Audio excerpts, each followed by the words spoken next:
নমস্কার বন্ধুরা, আমার নাম লিপিকা। আজ আমি আপনাদের সাথে আমার জীবনের এমন একটি গোপন অধ্যায় শেয়ার করতে যাচ্ছি যা শুনলে হয়তো আপনারা চমকে যাবেন। এটা এমন এক গল্প যা সমাজের চোখে হয়তো পাপ, কিন্তু অনুভূতির দিক থেকে এক অদ্ভুত নেশা। গল্পটি আমার আর আমার আপন দুলাভাইয়ের। একটা ছোট্ট ভুল মেসেজ কিভাবে দুটো মানুষকে এমন এক সম্পর্কে জড়িয়ে ফেলল যার কোনো নাম নেই, সেটাই আজ বলবো। তার আগে একটা ছোট্ট অনুরোধ, আপনারা যারা এখনও আমাদের এই চ্যানেলটি সাবস্ক্রাইব করেননি তারা এখনই সাবস্ক্রাইব করে বেল বাটনটি অন করে দিন, কারণ এখানে আপনারা পাবেন জীবনে লুকিয়ে রাখা সব রোমাঞ্চকর সত্য গল্প। চলুন শুরু করা যাক আজকের গল্প। ঘটনাটা প্রায় 2 বছর আগের। আমি তখন অনার্স সেকেন্ড ইয়ারে পড়ি। আমার দিদি মানে তনুশ্রীদির বিয়ে হয়েছে বছর 3 হল। জামাইবাবু মানে আমার দুলাভাইয়ের নাম পলাশ। পলাশদা দেখতে বেশ লম্বা, ফর্সা আর সুঠাম দেহের অধিকারী। এমনিতে উনি খুব ভদ্র, কম কথা বলেন। আমাদের বাড়িতে এলে সবার সাথে হাসি মুখেই কথা বলেন। তবে আমার সাথে তার সম্পর্কটা ছিল আর 5টা শালি দুলাভাইয়ের মতোই, কিছুটা ইয়ার্কি, কিছুটা শ্রদ্ধার।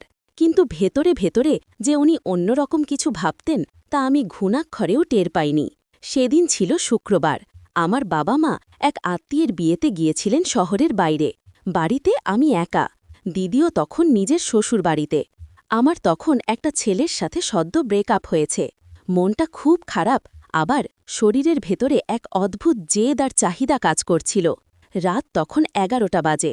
আমি আমার এক ক্লোজ ফ্রেন্ড নাম রিয়া, ওকে হোয়াটসঅ্যাপে একটা মেসেজ লিখতে গিয়েছিলাম। মেসেজটা ছিল বেশ ব্যক্তিগত এবং দুষ্টুমি ভরা। আমি লিখেছিলাম, আজ রাতে খুব একা লাগছে রে, কেউ একজন পাশে থাকলে খুব আদর করতাম। ইচ্ছে করছে কেউ আমাকে খুব শক্ত করে জড়িয়ে ধরুক। ভুলটা হলো এখানেই।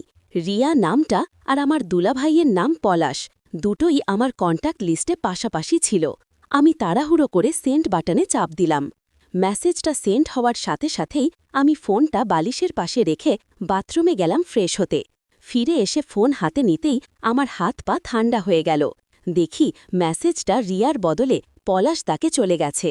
আর সবচেয়ে ভয়ের ব্যাপার হল মেসেজের নিচে নীল রঙের দুটো টিক চিহ্ন, অর্থাৎ উনি মেসেজটা দেখে ফেলেছেন। লজ্জায় ভয়ে আমার কান্না চলে এলো। আমি সাথে সাথে মেসেজটা ডিলিট ফর এভরিওয়ান করে দিলাম। কিন্তু ততক্ষণে তো সর্বনাশ যা হওয়ার হয়ে গেছে। আমি ভয়ে ফোন সাইলেন্ট করে লেপের তলায় ঢুকে গেলাম। ভাবলাম উনি হয়তো এটাকে ভুল ভেবে ইগনোর করবেন, অথবা ভাববেন আমি অন্য কাউকে পাঠাতে গিয়ে ভুল করেছি। মিনিট 10 পর আমার ফোনে একটা মেসেজ এলো। স্ক্রিনে নাম ভেসে উঠল পলাশ দুলাভাই। আমার হৃৎস্পন্দন বেড়ে দ্বিগুণ হয়ে গেল। কাঁপতে কাঁপতে মেসেজটা ওপেন করলাম। উনি লিখেছেন, মেসেজটা ডিলিট করলে কেন লিপিকা? লেখাগুলো তো বেশ সুন্দর ছিল। কার জন্য এত আদর জমিয়ে রাখা হয়েছে? আমি কি উত্তর দেব বুঝতে পারছিলাম না।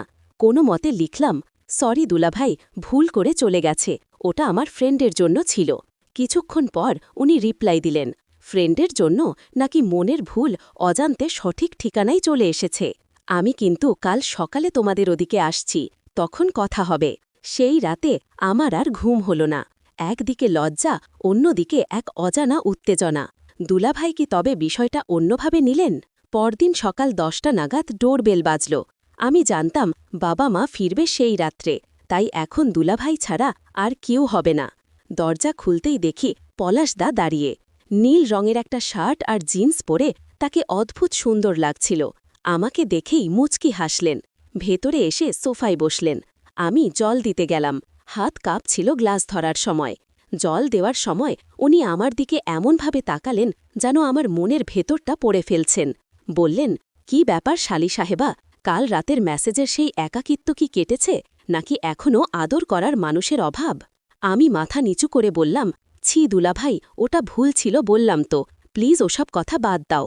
পলাশ দা হঠাৎ সোফা থেকে উঠে আমার খুব কাছে এসে দাঁড়ালেন, এত কাছে যে তার শরীরের পারফিউমের গন্ধ আমার নাকে আসছিল।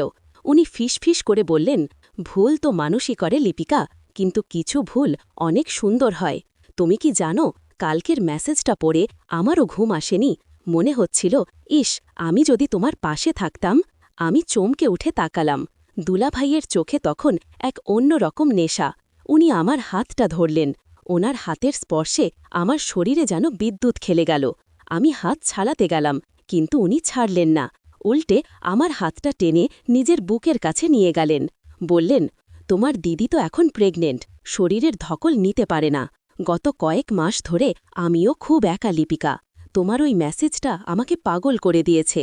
আমার মনে হচ্ছে তুমিও তো এটাই চেয়েছিলে, তাই না? আমি আমতা আমতা করে বললাম, কিন্তু দুলাভাই, এটা পাপ, দিদি জানতে পারলে। উনি আমার ঠোঁটে আঙুল দিয়ে থামিয়ে দিলেন। বললেন, কেউ জানবে না, এটা শুধু আমাদের দুজনকে জানবে। আর এই 4 দেয়াল, তুমি কি চাও না তোমার ওই একাকিত্ব আমি দূর করে দিই? এই বলে উনি আমার কোমরে হাত রাখলেন।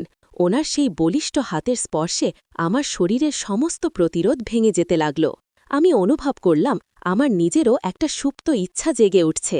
উনি আস্তে আস্তে আমাকে নিজের দিকে টেনে নিলেন। আমাদের শরীরের মাঝখানের দূরত্বটুকু ঘুচে গেল। আমি তখনও ভয়ে কাঁপছিলাম, কিন্তু ওনার স্পর্শে এক অদ্ভুত ভালো লাগা কাজ করছিল। উনি আমার কানের কাছে মুখ নিয়ে এসে গরম নিঃশ্বাস ফেললেন। আমার ঘাড়ের কাছে ওনার ঠোঁটের ছোঁয়া লাগতেই আমার চোখ বুজে আসলো। আমি অস্ফুট স্বরে বললাম, দুলাভাই প্লিজ, কেউ চলে আসবে। উনি হেসে বললেন, কেউ আসবে না, আজ শুধু তুমি আর আমি। এরপর উনি আমাকে পাজা কোলা করে কোলে তুলে নিলেন। আমি ওনার গলার দুপাশে হাত দিয়ে আঁকড়ে ধরলাম। আমার হৃৎপিণ্ড তখনও ধকধক করছে, কিন্তু আমি তাকে বাধা দিতে পারলাম না। উনি আমাকে বেডরুমে ঢুকলেন। বিছানায় আমাকে নামিয়ে দিয়ে উনি আমার ওপর ঝুঁকে এলেন। ওনার চোখের দিকে তাকিয়ে আমি যেন সম্মোহিত হয়ে গেলাম। উনি আমার কপালে একটা চুমু খেলেন, তারপর গালে। ওনার হাত তখন আমার শরীরের বিভিন্ন বাঁকে বিচরণ করছে। আমার শরীরের লোম খাড়া হয়ে যাচ্ছিল উত্তেজনায়। যখন উনি আমার গলার নিচে ওনার মুখটা নামিয়ে আনলেন, আমার মুখ দিয়ে অজান্তেই একটা দীর্ঘশ্বাস বেরিয়ে এলো। আমি নিজের ওপর নিয়ন্ত্রণ হারিয়ে ওনার চুলে হাত বুলিয়ে দিতে লাগলাম। উনি আমার কামিজের ফাঁক দিয়ে হাত গলিয়ে দিলেন। ওনার খসখসে হাতের তালু যখন আমার নরম শরীরে লাগল, আমার মনে হল আমি যেন আগুনে পুড়ে যাচ্ছি। আমি লাজুক স্বরে বললাম, দুলাভাই। উনি আমাকে থামিয়ে দিয়ে আমার ঠোঁট দুটো দখল করে নিলেন। সেই মুহূর্তটা ছিল আমার জীবনের প্রথম এমন অভিজ্ঞতা, একটা নিষিদ্ধ সম্পর্কের শুরু। আমরা দুজন তখন ভুলে গেছি কে কার কি হয়। শুধু মনে ছিল দুটো শরীর, দুটো অতৃপ্ত আত্মা একে অপরকে কাছে পেতে চাইছে।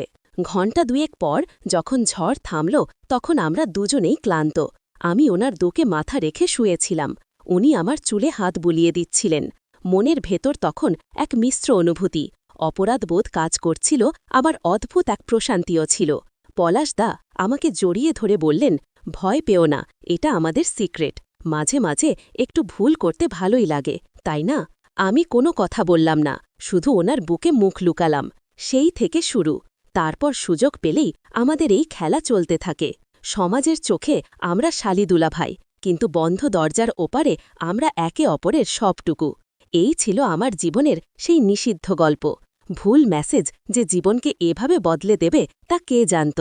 বন্ধুরা, কেমন লাগলো আমার এই গোপন স্বীকারোক্তি? জানি অনেকেই হয়তো আমাকে খারাপ ভাবছেন, কিন্তু পরিস্থিতির শিকার হলে মানুষ কি করে তা কেবল সেই জানে। গল্পটি ভালো লাগলে লাইক দিন এবং কমেন্টে জানান। আর হ্যাঁ, সাবস্ক্রাইব করতে ভুলবেন না। দেখা হবে পরের কোনো এক রোমাঞ্চকর গল্পে। টাটা।